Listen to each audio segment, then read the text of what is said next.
पुरानी बस्ती की तंग गलियों में एक कच्चे मकान के अंदर सिलाई मशीन की मध्यम आवाज सुनाई देती थी, जहां एक गरीब दर्जी अपनी मेहनत के धागे से जिंदगी को जोड़ने की कोशिश कर रहा था।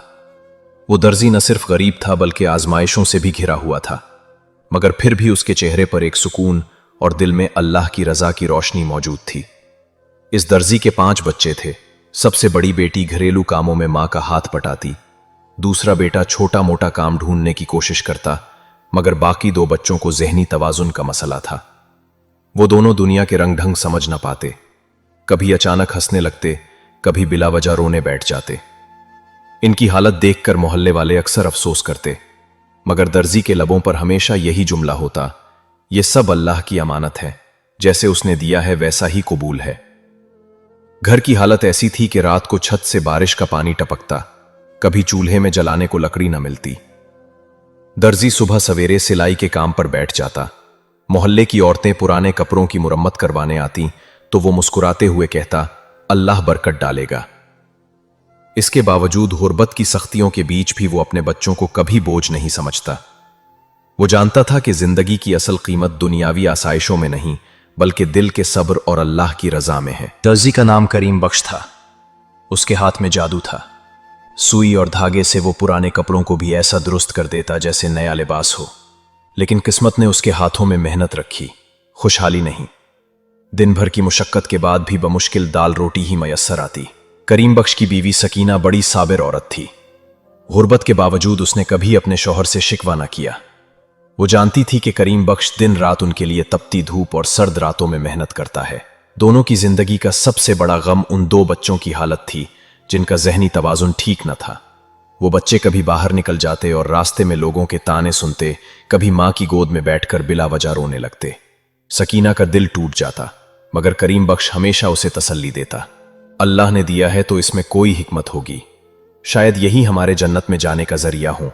मोहल्ले वाले भी उनकी हालत देखकर अक्सर कहते, करीम बख्श, इतने बोझ के साथ तुम खुश कैसे रह लेते हो? वो मुस्कुरा कर कहता, गम तो सबको है, मगर सब्र सबके नसीब में नहीं। मैं शुक्र करता हूं कि अल्लाह ने मुझे सब्र दिया। कभी कभी मोहल्ले के चंद नेक दिल लोग पुराने कपड़े या थोड़ा आटा दे जाते, मगर करीम बख्श कभी सवाल नहीं करता था। वो कहता, रिज्क मांगने से नहीं, देने वाले के हुक्म से आता है। सख्त गुर्बत के बावजूद वो बच्चों की तरबियत में कोताही नहीं करता। सबसे बड़ी बेटी को पढ़ने का शौक था। वो पुराने कागजों पर अल्फाज लिखने की कोशिश करती और करीम बख्श उसे कहता, बेटी, इल्म सबसे बड़ी दौलत है, ये तुझे दुनिया में भी सहारा देगा और आखिरत में भी। रात को जब सब सो जाते, वो 2 बीमार बच्चों को अपने पास लिटाकर उनके बाल सहलाता। उसकी आंखों से आंसू बह निकलते, मगर फिर भी वो दिल ही दिल में दुआ करता, या अल्लाह, मेरे सब्र को कबूल कर ले, मुझे शिकवा करने वाला ना बना। यूं जिंदगी एक एक दिन गुजरती जाती। भूख, गुर्बत और बीमारियों के बीच भी करीम बख्श और उसके घर वाले हिम्मत न हारते। उनकी झोपड़ी में आसाइशें न थीं, मगर एक चीज जरूर थी, अल्लाह पर यकीन और दिल का सुकून। एक दिन मोहल्ले में एक दौलतमंद ताजिर आया। वो कपड़े हाइड्रेटेड आन्हे आया था, मगर रास्ते में उसकी नजर करीम बख्श की झोपड़ी पर पड़ी। वो अंदर गया और उसने दर्जी को पुरानी मशीन पर झुके हुए देखा, सुई और धागे से पुराने कपड़ों को जोड़ते हुए। ताजिर ने कहा, करीम बख्श, तुम इतनी मेहनत करते हो लेकिन तुम्हारे घर में खुशहाली क्यों नहीं आती? करीम बख्श ने मुस्कुराकर जवाब दिया, ये सवाल मुझसे ना करें, यह सब अल्लाह का निजाम है। मेरा काम मेहनत करना है, देना या ना देना उसका काम है। ताजिर उसके जवाब से हैरान रह गया। उसने सोचा कि शायद ये दर्जी मजबूरी में ऐसे अल्फाज कहता है, मगर जब उसने 2 ज़हनी तौर पर कमजोर बच्चों को घर के कोने में खेलते देखा तो उसके दिल में हमदर्दी जागी। उसने कहा, करीम बख्श, अगर मैं तुम्हारी मदद करूं तो क्या तुम खुश होगे? दर्जी ने नरमी से कहा, जनाब, आपका शौक हो तो जरूर कीजिए, मगर मैं मांगता नहीं। अल्लाह की रजा पर राजी रहना ही असल दौलत है। यह सुनकर ताजिर की आंखों में आंसू आ गए। उसने सोचा कि यह गरीब दर्जी गुर्बत में भी कितना बड़ा दिल रखता है। उसने जाते वक्त बच्चों के लिए खाने पीने का सामान और कुछ रकम छोड़ दी।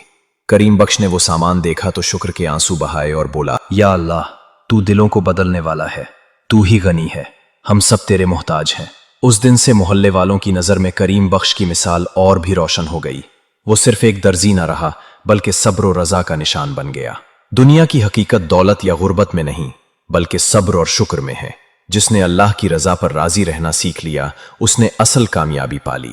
दोस्तों, अगर ये कहानी आपको पसंद आई हो तो हमारे चैनल को सब्सक्राइब जरूर करें, ताकि मजीद सबक आमोज कहानियां आप तक पहुंचती रहें।